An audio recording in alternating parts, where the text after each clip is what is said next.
अल्हम्दुलिल्लाहि Kaffa वस्सलामुन अला इबादिहिल्लज़ीना इस्तफ़ा अम्मा बअद फ़अऊज़ु बिल्लाहि मिनश शैतानिर रजीम बिस्मिल्लाहिर रहमानिर रहीम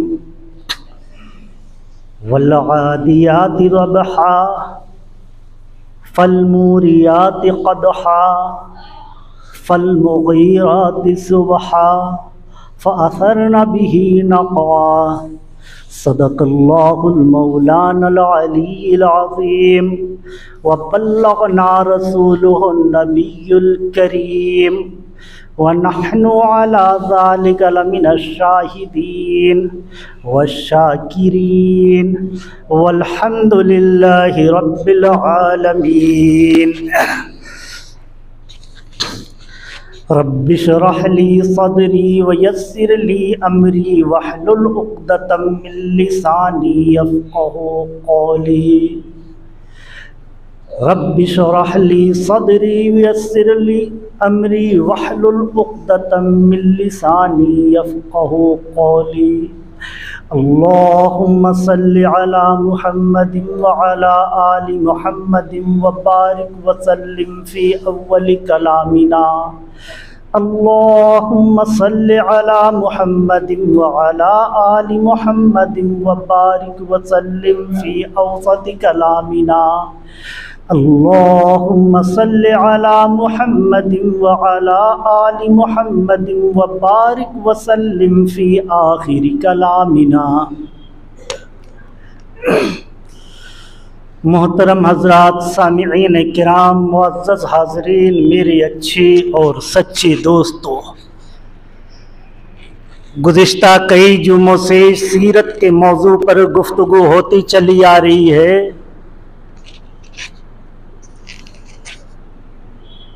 आने वाला वक्त 13 तारीख को रांची इलाके में इलेक्शन है, वोट है।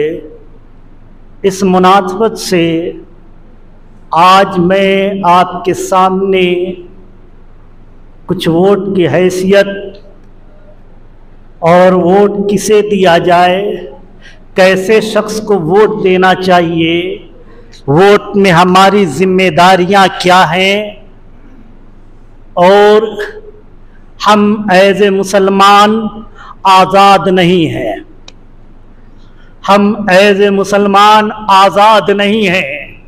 ये कहने को बात तो हकीकत है कि हिंदुस्तान जमहूरी मुल्क है, इसमें हर शख्स को वोट की आज़ादी है, वो किसी को भी दे सकता है। लेकिन एज ए मुसलमान हम आज़ाद नहीं हैं।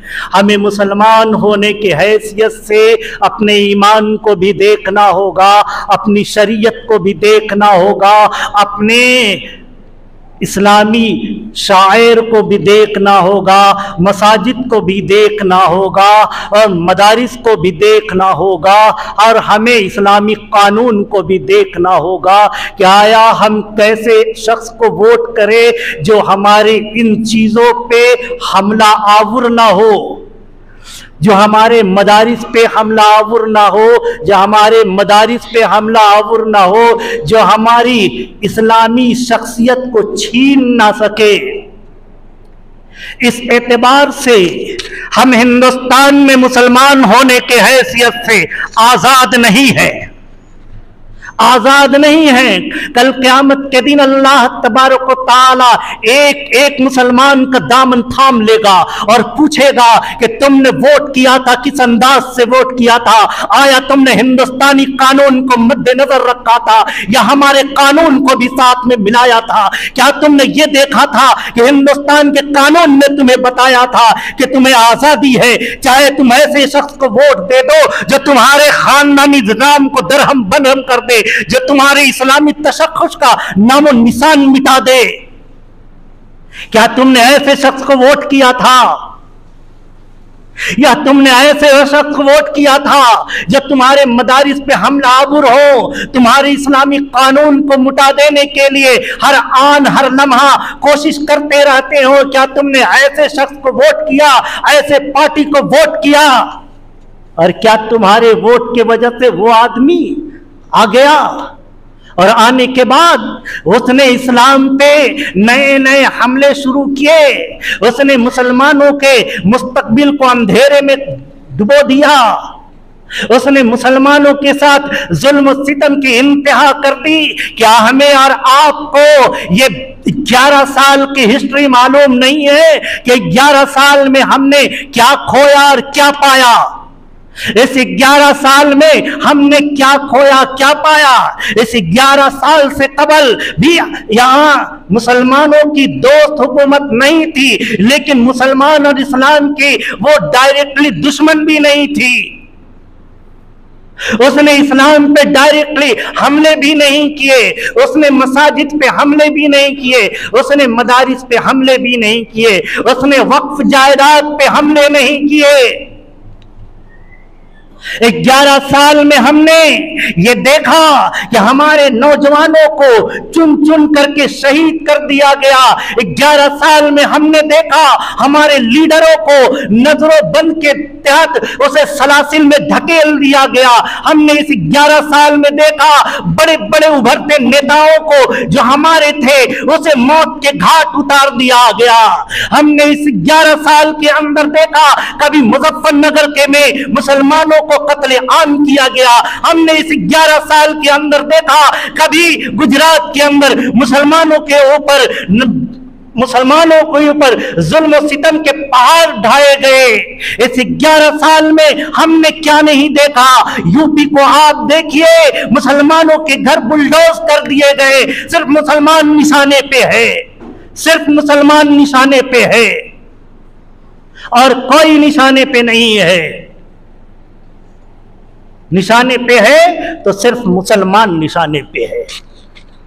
आपने देखा इसी रांची शहर में, जिसकी कल बोली ये थी कि झारखंड में कहीं भी घुसपैठिया नहीं है, लेकिन जैसे उसने इस पार्टी को त्यागा और उसके दामन को थामा, उसी की जबान से ये बात निकलती है कि यहां घुसपैठी लोग आ गए हैं। घुसपैठी किसे कहा जा रहा है? यह हमें और आपको कहा जा रहा है। मुस्तकबिल अल्लाह तबारक व तआला ने मुसलमानों का यहां बड़ा रोशन रखा है, लेकिन उसके लिए जद्दोजहद की जरूरत है, उसके लिए जद्दोजहद की जरूरत है। हम समझते हैं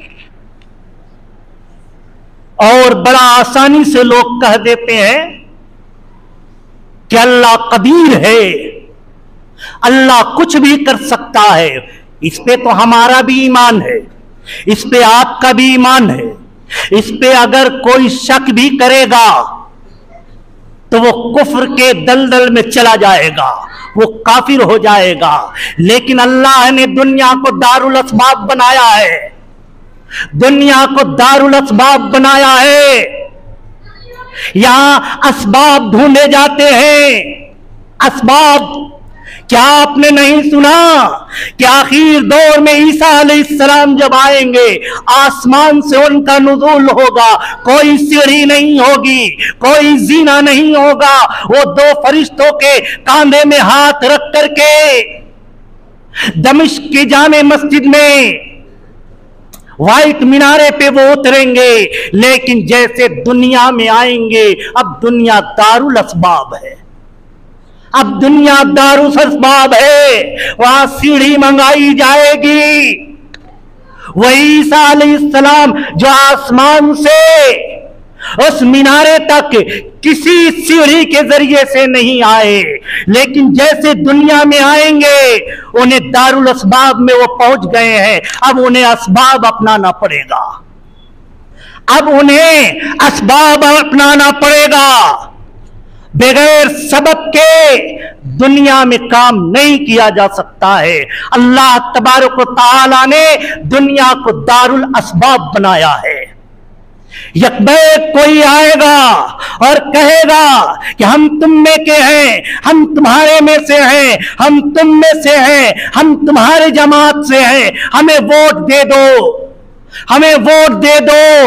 अरे रसूलुल्लाह सल्लल्लाहु अलैहि वसल्लम की शख्सियत की से भी कोई ऊंचा मर्तबे वाला था, उससे भी कोई ऊंचा मर्तबे वाले था नहीं, लेकिन रसूलुल्लाह सल्लल्लाहु अलैहि वसल्लम ने मक्के में दावत के लिए 40 साल तक मेहनत की, 40 साल तक मेहनत की। पहले मैदान बनाया, अपने आप को ऐसा पेश किया, अपने आप को ऐसा पेश किया कि लोग अमीन और सादिक के नाम से पुकारने लगे। पहले लोग अमीन के नाम से पुकारे, सादिक के नाम से पुकारे। इतनी मेहनतें रसूलुल्लाह सल्लल्लाहु अलैहि वसल्लम ने 40 साल तक की। क्यों? अल्लाह तबारक व तआला 40 साल के बाद इसी नबी से वो काम लेने वाला था जिसके लिए ये मेहनत की जरूरत थी, ये मैदान बनाने की जरूरत थी,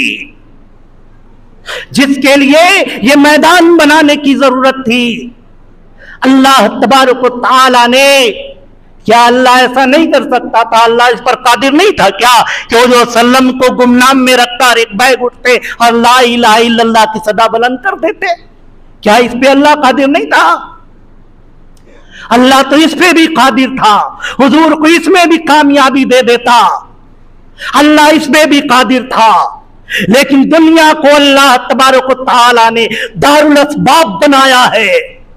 यहां पहले सबब इख्तियार किए जाते हैं, पहले असबाब इख्तियार किए जाते हैं। पहले हमने गुज़िश्ता साल जब इलेक्शन का वक्त था, 5 साल पहले कहा था कि लोगों को चाहिए कि रांची के अंदर 5 साल पहले मेहनत करके अपने चेहरे को वाज़े करे कि हम तुम्हारे हमदर्द हैं, हम कौन के इस काबिल हैं कि हमें नेता बनना चाहिए, हम इस काबिल हैं कि तुम हमें वोट दो।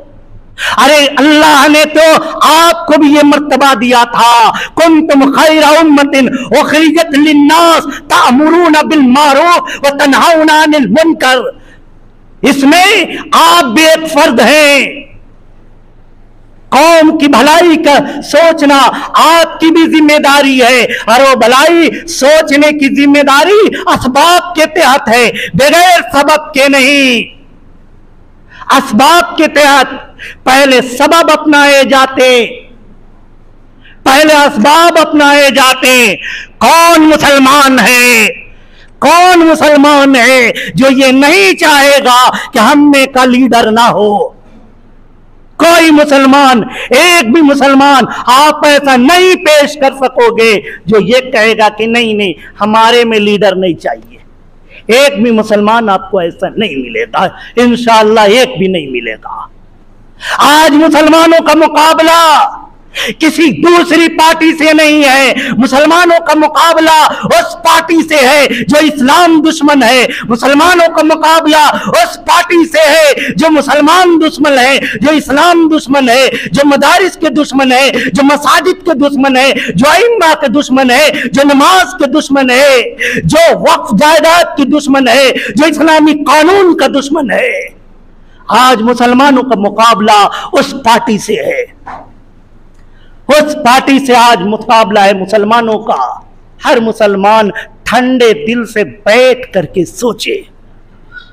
हमने बतलाया वोट की अहमियत, वोट के मुकाबले में वोट में हम आजाद हैं, कानूनी एतबार से हम आजाद हैं, कानूनी एतबार से हम आजाद हैं, किसी को भी मार सकते हैं वोट, ये कानूनी एतबार से। लेकिन शरई एतबार से किसी मामले में सिर्फ वोट नहीं, किसी मामले में मुसलमान आजाद नहीं है। शरई मामले में, किसी मामले में भी मुसलमान आजाद नहीं है। इसलिए मुसलमान ये ना सोचे कि हम आजाद हैं, हम किसे भी मार देंगे, कानून के एतबार से तो आप गिरफ्त में नहीं आएंगे। ठीक बात है, ठीक बात है, आप गिरफ्त में नहीं आएंगे, लेकिन अल्लाह के कानून के मुताबिक आप गिरफ्त में आएंगे अगर आपके एक वोट की वजह से दूसरी पार्टी, जालिम पार्टी अगर मुसल्लत हो जाती है आपके एक वोट के वजह से, कल हश्र के मैदान में आपको जवाब देना होगा। क्या कोई मुसलमान के अंदर इतनी ताकत है कि हश्र के मैदान में वो अल्लाह तबारक व तआला के सामने जवाब दे पाए? किसी मुसलमान में इतनी कुव्वत है, किसी इंसान में इतनी कुव्वत है कि अल्लाह के मुकाबले में वो खड़े होकर के दलाइल देने लगे? या अल्लाह, हमें तो, मैं सेकुलर मुल्क में रहता था, मुझे तो आजादी थी, मुझे जिस चीज में मारना था मार सकता था, मैंने इसमें मार दिया, ये जीत गया, तो मैं क्या करूं? क्या किसी को ये दलील देने की हिम्मत होगी? वहां किसी को ये दलील देने की हिम्मत होगी? नहीं। इस्लाम जो दुनिया में फैला है वो कुर्बानियों से फैला है, वो कुर्बानियों से फैला है। इस्लाम बगैर कुर्बानी के नहीं फैला।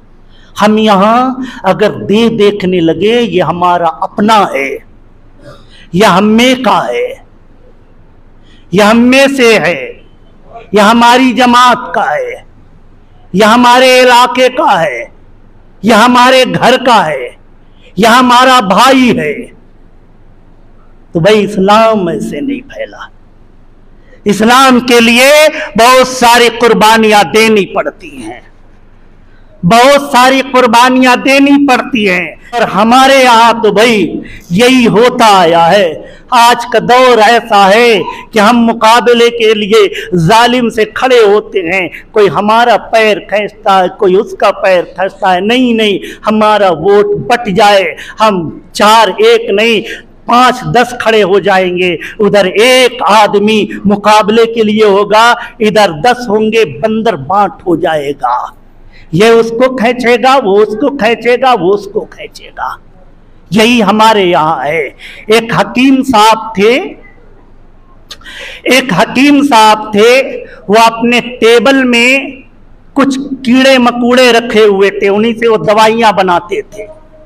कीड़े मकोड़े रखे हुए थे, एक बोतल में कुछ कीड़े हैं, दूसरे बोतल में कुछ कीड़ा है, तीसरे बोतल में कुछ कीड़ा है, चौथे बोतल में कुछ कीड़ा है, और सारे कीड़े जिंदा हैं, सारे कीड़े जिंदा हैं। सब में उसने डॉट लगा रखा है, ढक्कन लगा रखा है, सब में ढक्कन लगा रखा है।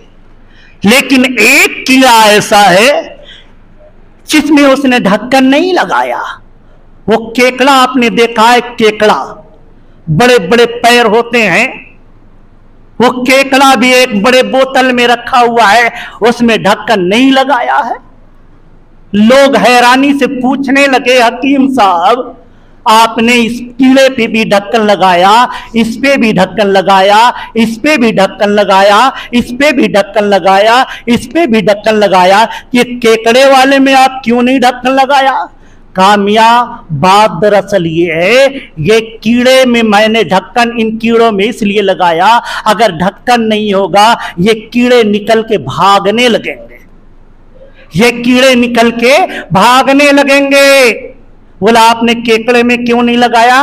कि भाई इसमें लगाने की जरूरत ही नहीं है, ये एक चढ़ेगा दूसरा पैर पकड़ के खींचेगा, एक निकलने की कोशिश करेगा दूसरा खुद पैर पकड़ के खींच लेगा कि तू निकलता कहां है, चल अंदर आ, इसमें ढक्कन की जरूरत नहीं है। हमारे यहां भी यही है, हम आपस में इतने लड़ जाएंगे और ये नारे वो नारे खुशनुमा हो सकते हैं, नारे खुशनुमा हो सकते हैं, नारों के अंदर खूबसूरती दिखाई दे सकती है, लेकिन वो नारे के अंदर जान भी होनी चाहिए, उन नारों के अंदर जान भी होनी चाहिए। अगर बगैर जान के नारे हों तो फिर वो खुशनुमा नारा हमें नहीं चाहिए।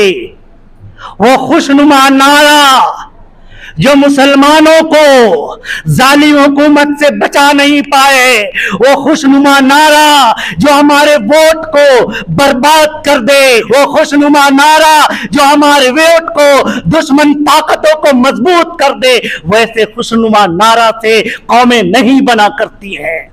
को अल्लाह ने अक्ल सलीम इनायत फरमाया है, अक्ल सलीम इनायत फरमाया है। मुसलमान हिंदुस्तान के अंदर अपनी मुस्तकबिल को देख रही है, मुसलमान हिंदुस्तान के अंदर अपनी मुस्तकबिल को देख करके वोट करेगी। और जिस इलाके में मैं सारे हिंदुस्तान से, मैं मीडिया के हवाले से सारे हिंदुस्तान के मुसलमानों से ये अपील करना चाहता हूं, जिस इलाके में जिस पार्टी को आप देखे ये दुश्मन से मुकाबला कर सकता है, आप उसका सपोर्ट कीजिए, आप उसका सपोर्ट कीजिए।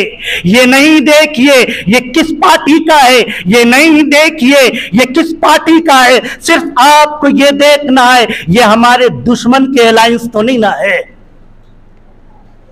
ये दुश्मन के मद्दे मुकाबिल है, आप उसके सपोर्ट कीजिए। वो पार्टी वहां ताकतवर है, आप उसको वोट मार करके उसके हाथ को मजबूत करके और ऐसे जालिम पार्टी को हुकूमत में आने से रोकिए, हुकूमत में आने से रोकिए, वरना कल क़यामत के दिन आप और हम सारे को जवाब देना होगा, वहां जवाब देना होगा। वहां जब अल्लाह के सामने यही कौम शिकायत कर देगी, इलाहुल आलमीन हमने तो वोट मारा था लेकिन इसने कुछ लोगों को कन्वर्ट करके उधर कर दिया था, वहां क्या जवाब देंगे आप?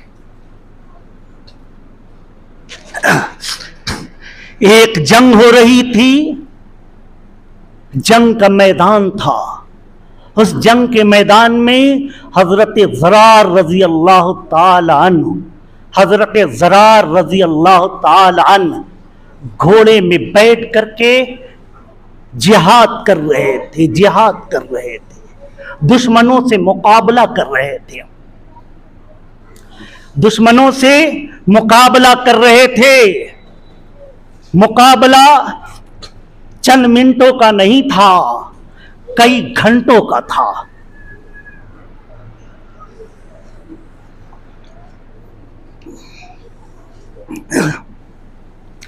मुकाबला चंद मिनटों का नहीं था, कई घंटों का था, कई घंटों का था।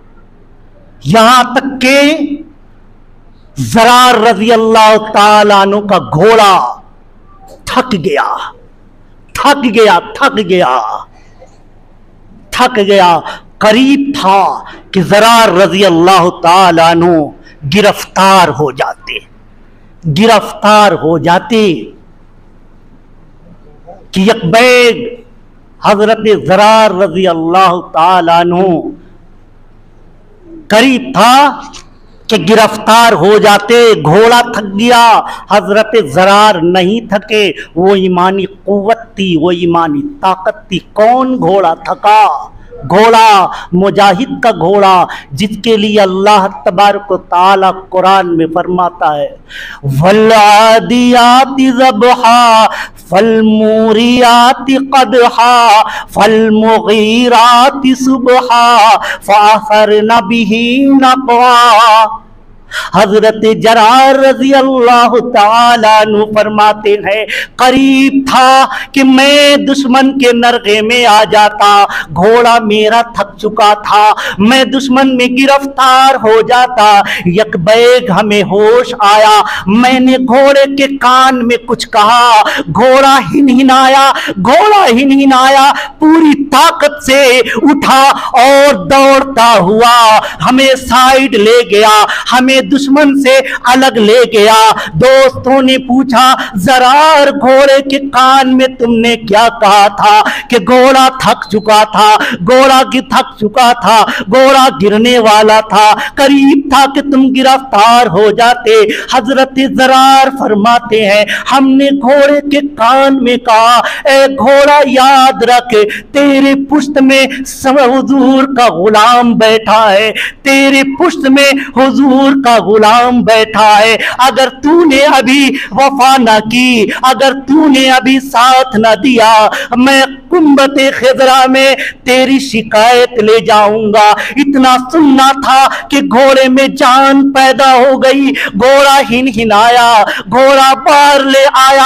अरे मियाँ, जब घोड़े को ये बर्दाश्त नहीं है कि मेरी शिकायत रसूलुल्लाह के दरबार में आ जाए, घोड़ा इस शिकायत से डरने लगा, अगर मेरी शिकायत गुम्बदे खिजरा में पहुंचा दी जाएगी, ना जाने मेरा क्या होगा।